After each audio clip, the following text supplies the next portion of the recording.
Hey YouTube subscribers and everybody else that is about heavenly stuff. This video today is a build up from the part 1, which is it's a series where I'm teaching you the Bantu language, which is Xhosa, the one that's quoted in the Bible. Now, if you want a little bit of a background, watch my part 1. Now, this one here is part 2. So you might get a little confused with some things. So just refer to part 1 so you can get a nice background on what's going on. So now I won't even waste a lot of time. I'll get straight into the words that I'm teaching. So it's a whole lot of words. I've added a lot of words today. So I'm not going to show the same words that we are in part 1 because I'm building up from part 1. So this is part 2. New words. Okay, I'm teaching you new words now this time. And all of these words are still easier words. So I've chose words that don't get clicks and are easier to pronounce. So everybody can just, get the momentum onto the language. And then later on, we'll start introducing the harder ones and harder words to pronounce. But we'll start with the easy one. And the orientation of this series is biblical. So I'm choosing words that are referenced in the Bible that we can use in the Bible. So when we start doing our scripture studies, and we can start using these words, okay? So, yeah, let's get into it now. Here, the first one is medicine. What is medicine in Xhosa language? Is Yeza, okay? Yeza. So now, in the Bible, as you will remember, Moses had kids, like with the first wife, Zipporah, before the Ethiopian. So now the second born was Eliezer, okay? And Moses said it's because the Father, the Most High Sonini, was a remedy to him or was help to him, okay? So some publications, some Bible texts says he was remedy, some say help, but all of that means medicine. So Eliezer. So Yeza is medicine or remedy, okay? You can Google Translate and look it up. I ain't got time for that. I'm just showing you the translation, so you can go and Google or other translations and you can see that from English to Xhosa or Xhosa to English. These are the words, okay? So medicine is remedy. As you can see, even Moses used it for his, to name his sons. And the name of the other one was Eliezer. For the God of my father said he was my help, delivered me from Pharaoh, whatever.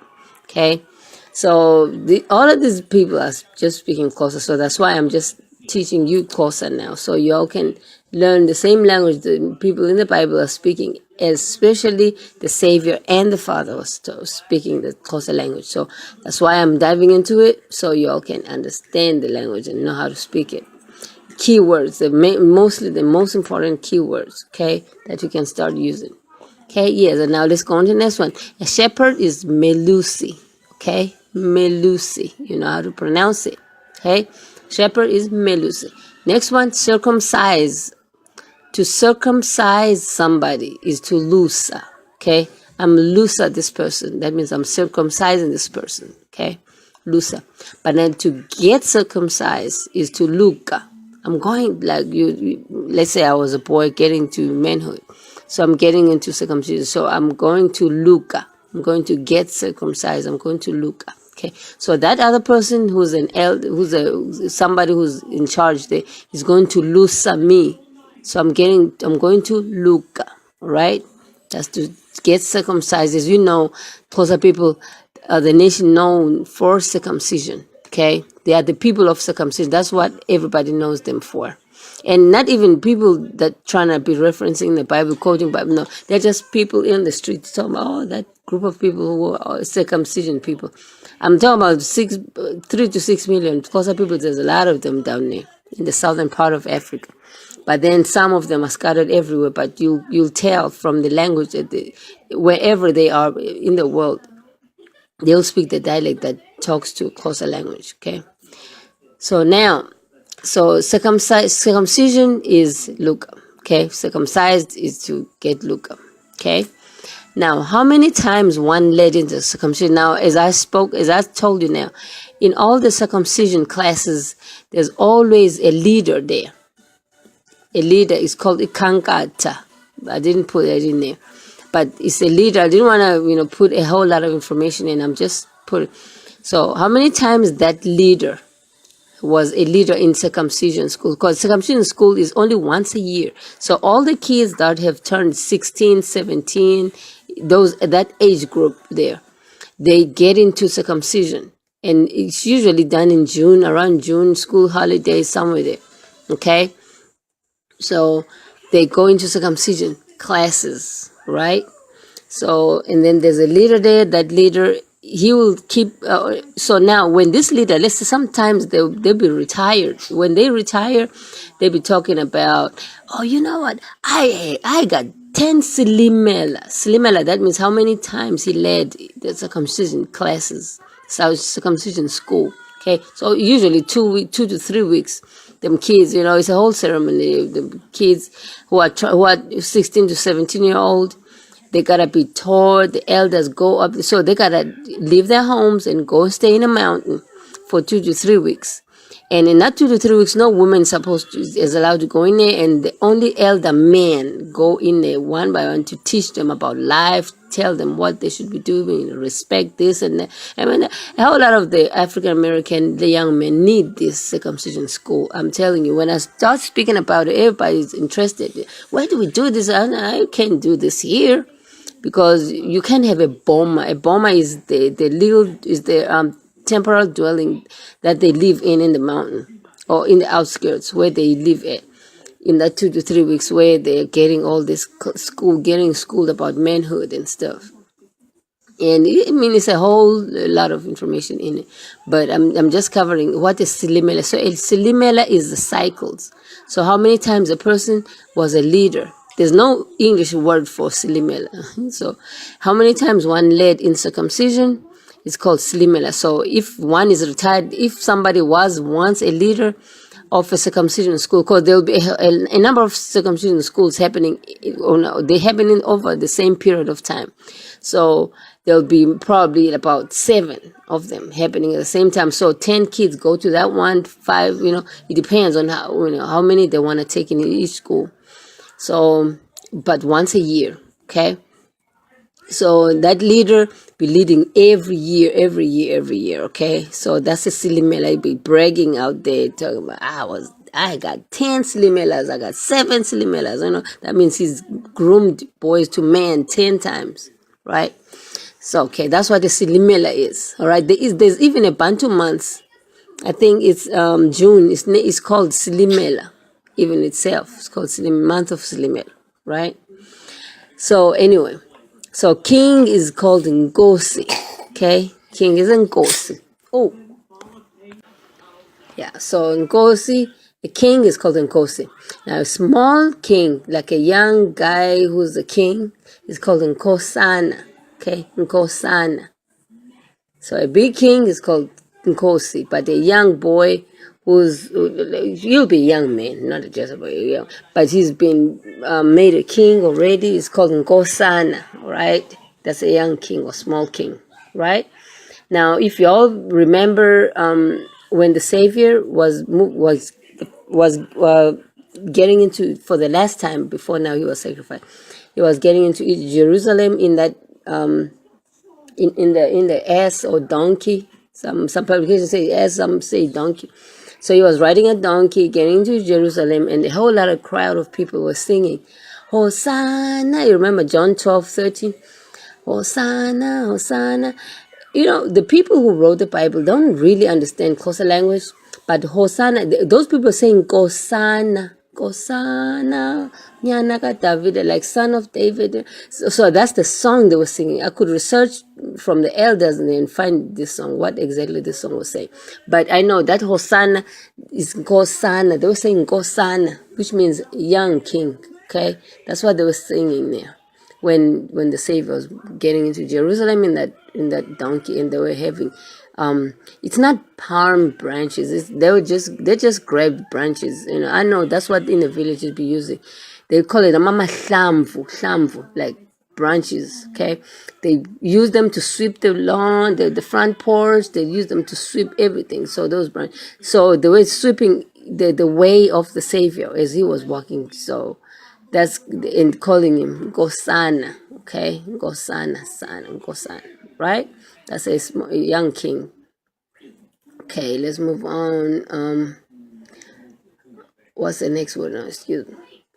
Xhosa, and then when if you say we are with them, you say sinabo. Okay, sinabo. When you say we are with him, you say Sinaye. Okay, as you know, the Sinai, Mount Sinai, when the children of Israel were with the Most High, they called that mountain Mount Sinai. Okay, because they were with him. So, but then Sinabo means we are with them.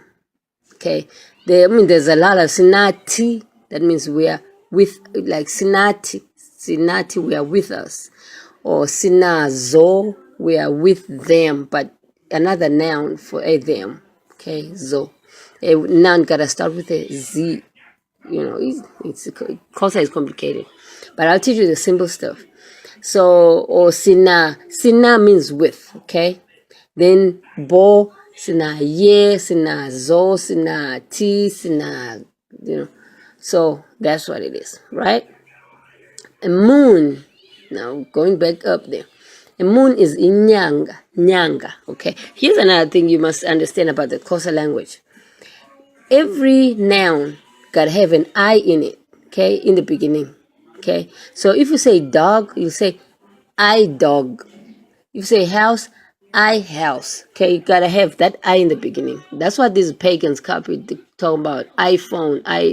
So every noun in the Xhosa language gotta have an I in there, unless it's a person. A person is gonna have a U in the beginning. U, this person. U. So a noun, which is a name of a person, it will have U in the beginning, right? But if it's a noun of a thing, it will be I, E something, called E, okay? But then I didn't put those E in there, because all nouns will have I in the beginning, right? So a moon is nyanga, okay? A month is the same word. Month is nyanga as well, right? That already shows that in the Xhosa language is already following because the moon was given as a sign of the sign of the times to show us what time of the month are we in. Not time of the day, because that's the sun that shows us the time of the day. Time of the month. So when the moon is a crescent, we know, okay, the month that just came out. Okay, but a crescent, like facing the opposite direction of a C, the month just came out. But now when the month is towards the end, the C is going to be a total C. We can see it's going to shape like a C, so we can see that the moon is going back in now. When the moon is full, it's mid-month, So you look at the moon as a sign of month. Okay, so a moon is nyanga, month nyanga, same word. Okay, Xhosa. Sun is langa, right? Different word. Sun is langa, right? That's Xhosa now. Now there's a whole lot of other language like Zulu, Goose. So those languages are similar to Xhosa, but there will be one or two words that will be different. Like in Zulu, a sun is langa, right? But then in Zulu, a day is called a langa as well. But in Xhosa it means something else, right? So there'll be one or two words that will be different. But Xhosa is the one that's 100% at par with the Most High, which is the Creator, Sonin. Okay? So that's why I'm teaching you Xhosa now. But I know Zulu, I know the other dialect, but I'm dwelling on the Xhosa, right? Okay, so now a star. Now that's a little hard to pronounce word. A star is called Nkwezi. Xhosa language, they like repeating mene. The most I wrote in Daniel, mene, take care, mene. Kazi, kai. Xhosa language like repeating words like that. So a star is called Nkwezi, right? Nkwezi, right? That's a regular star. It's called Nkwezi, right? But a symbolic star, like the one that it was showing when the Savior was born in Bethlehem. So that star is called Kwezi. So any symbolic star is called Kwezi. So they saw those shepherds there. They saw a Kwezi in the sky. And those 3 wise men, they saw a Kwezi. They started following a Kwezi, right? To see where the young boy is born, the young king. Then Xhosa is getting born. Xhosa. And pagans talk about Hosanna. It's Xhosa, right? So boy is Nkwenkwe. Now look at star and look at boy, right? A star is Nkwenkwe Z. A boy is Nkwenkwe. Now, Xhosa is already, the Most High already knew that a boy is going to be born and the star is going to symbolize where this boy is going to be born at. So now that star is now Kwezi. It's upgraded to be called Kwezi, but it was in Kwezi before, probably, before getting chosen to be a symbolic star in Kwezi. So a boy is Nkwenkwe. No Z at the end. A boy is just Nkwenkwe. Okay? Day of the week is Mini. Now I've shown this part, this word in the other lecture, the previous one, part 1 of this video. I showed day. I just said day is Mini, right? But now I'm getting more specific here because I'm showing something else. So to be clear, so a day of the week is Mini, okay? But then day, as in daytime. It's daytime versus night. So a day is in daytime is called Mini as well, right? And this should signal to you. Remember when the Savior was talking to his disciples, I think at the time he had called them apostles. He was telling them and talking about how don't we have, because now they were fearing his life. He said, are you going back to Jerusalem? Because they're trying to kill you, those people. And the Savior said, no, we're actually going right back in there, Jerusalem today. And now the Savior went on to say, don't we have 12 days? Don't we have 12 hours in a day? So that shows the main operating period is day, which is Mini. That's why it's the same word. Day of the week is Mini. Daytime is Mini. Nothing talking about night, anything. It's Mini. All right? Day of the week is Mini. Operating Mini. Daytime is Mini. So that means you use a Mini to do anything during the week. At night, you don't. We operate at a Mini. Daytime, Mini. Day of the week is Mini. Okay. So what day of the week is it? What Mini is it? Okay. That was a Mini, third Mini. That was the fourth Mini. So it's a Mini Yesini. Mini, first Mini. Okay. I'm not showing you clicks yet. So that's the Mini. So daytime is Mini now. We gotta get up. It's Mini, right? Sun is up.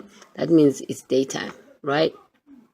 Now, day of the month. Now I had to show you that now versus day of the week. Day of the week is Mini. Day of the month is Mhla. Okay, Mhla. That's another hard one to pronounce now. Introducing this little by little, these hard words. So day of the month is Mhla. So what Mhla did he come? What Mhla was he born? What day of the month was? Okay, so that means pagans just call it date. So what day of the month was? So what Mhla was? You won't say what Mini. No, Mini is now day of the week, which is Mini or first Mini. Day of the month is Mhla, right? Now night is Suku. That's it. We don't use it nowhere. We don't have no other common anything. Night is just Suku. But now here comes the Zulu. Zulu used the night to symbolize even the day. Like what day of the week? Day of the week in Zulu is called Suku as well. I'm like, oh, okay. So they are referencing the night part of operations. When the Xhosa people are referencing the day, like the Savior said, don't we have 12 hours in a day? So why y'all worried then? Because at night nobody does anything in the Xhosa world. So we operate in the Mini. But now the Zulus do it different. I'm not saying Zulus do stuff at night. I'm just saying the words reflect that the Zulus recognize a Suku, the night, as an operating period. Okay? Even other words, Zulu is the one that's 99.9% closer to Xhosa. But there will be those 1 or 2 words that are just different. Okay? And that's why I'm pointing them out, because I know Zulu very well. So night in Xhosa is Suku, okay, which is that's it. Now in Zulu it will be night is Suku, and a day of the week, which is now day. I'm talking about day now, daylight. Day of the week is still called Suku in Zulu, right? Okay, let's move on.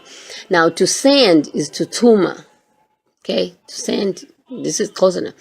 Sand is Tutuma. Messenger is Tunywa.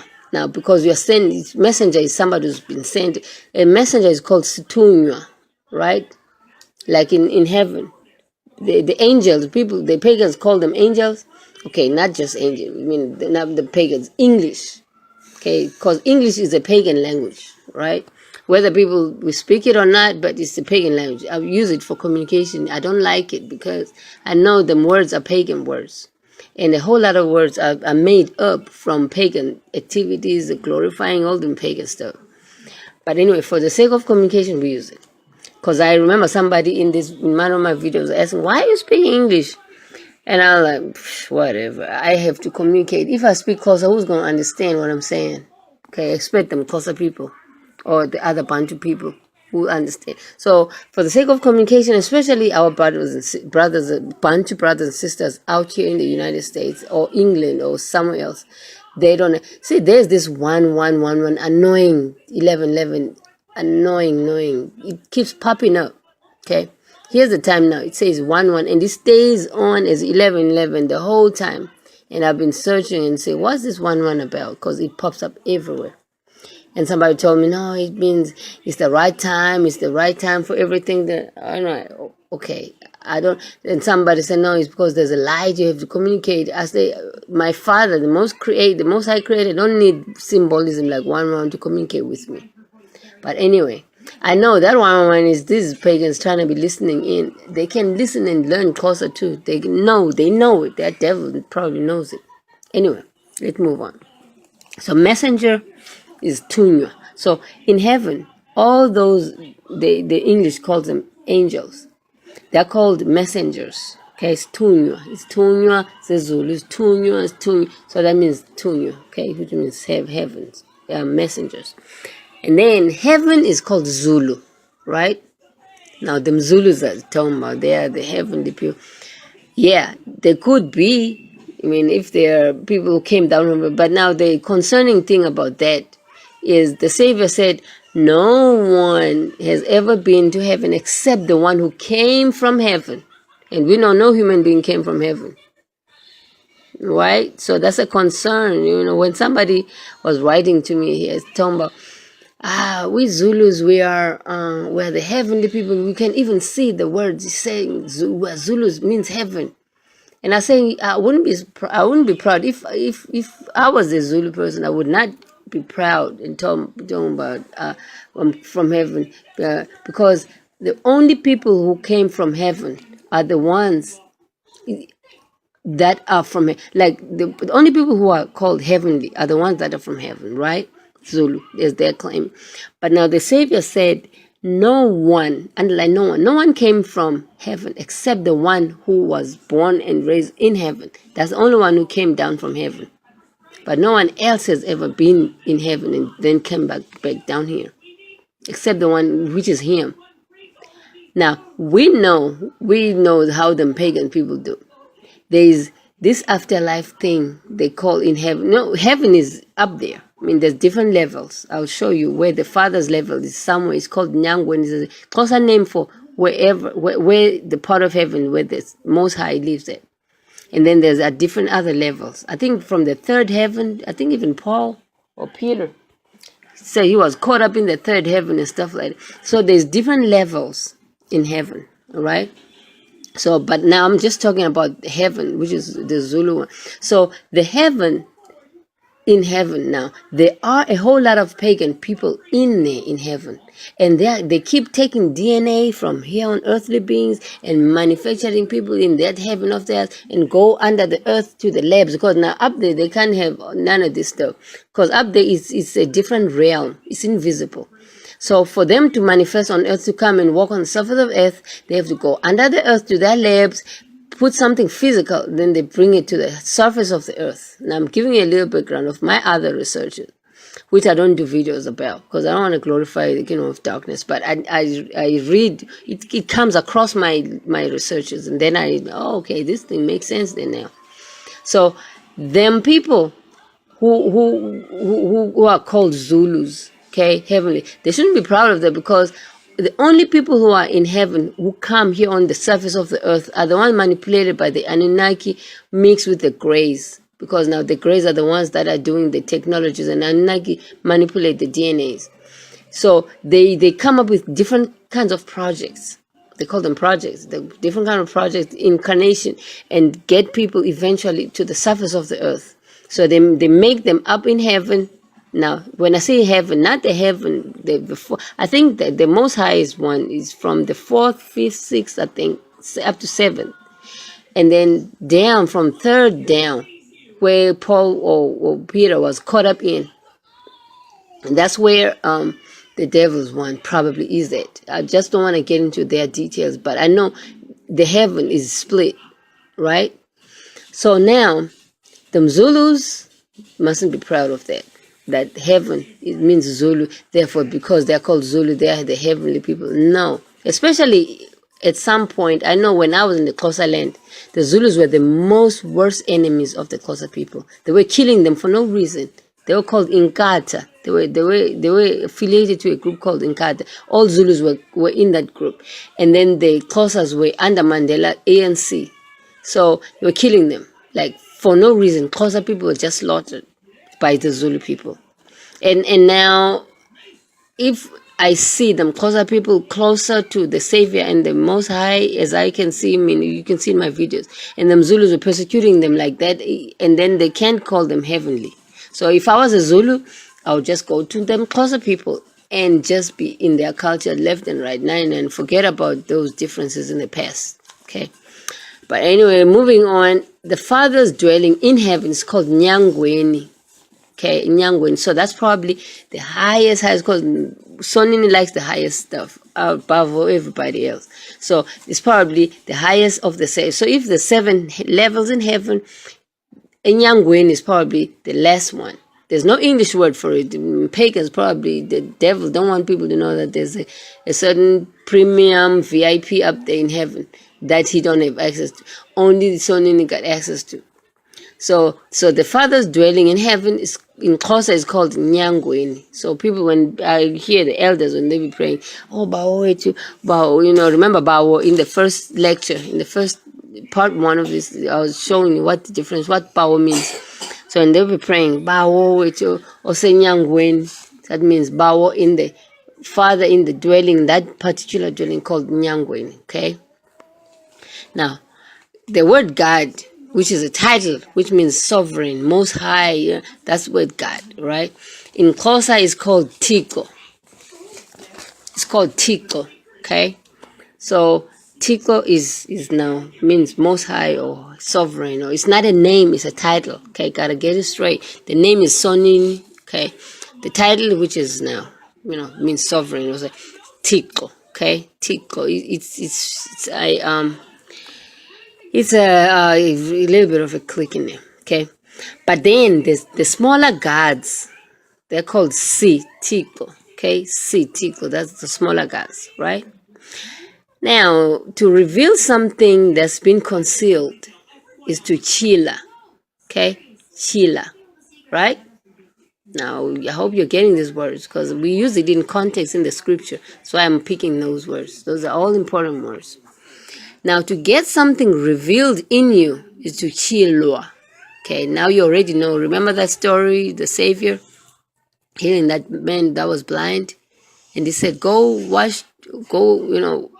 put clay first in the eyes and so forth. You know the story, Exodus 9:11, 9:11. So he said, go to the pool called chilwa and wash there, and you'll be chilwad. Your eyes will be chilwad. So you understand now what Chilwa means. They call it Shiloh in there, in Exodus 9:11. So he said, go and wash in Shiloh, a pool. It's not a pool. The English people call it a pool. But it's like a little dam. But not a dam, the big dam, but it's a little dam. So it's a pool of water that's just sitting there. So the Savior told this man, go and wash in that pool, in the Chilwa, right? So to have something that was concealed in you, that's getting it revealed, is called uchilwa. Somebody has been uchiliwe. That means it's been exposed, it's been revealed. Uchiliwe is such a lie. Uchiliwe, chilwa, to chilwa is to be revealed, to be exposed, to be, to be uncovered. Something, the cloak that was covering you has been taken off. So you have been chilwa, okay? But then the act of taking that is to chilla. To chilla is to take that off. But you, beneficiary, you have been chilwa. You are chilwa, right? Okay. That's why even Revelation, the book of Revelation is called this chilelo. That means it's a revelation, it's chilelo, right? Okay. Now, what's the next word? That was the last word. That he went so quick. Okay. I feel so tired this evening. It's 11 at night. For y'all to know that it's 11 at night. So I'm going to run this as I'm sleeping. Run this video so that it can load up on YouTube. It takes long. This internet getting slower and slower. Alright, so ask some questions. I'll be doing another lesson probably in about 2 weeks' time. Okay? Teach you all about the Bantu language, so the Xhosa language. Let me be specific, because if I say Bantu, a whole lot of other Bantu dialects pitch in. But this one is Xhosa, okay? You have to understand, I'm teaching you Xhosa language, okay? It's part of the Bantu, but just know it's Xhosa. So you Google translate Xhosa, Xhosa for sugar, A for apple, okay? So Xhosa, right? Bye.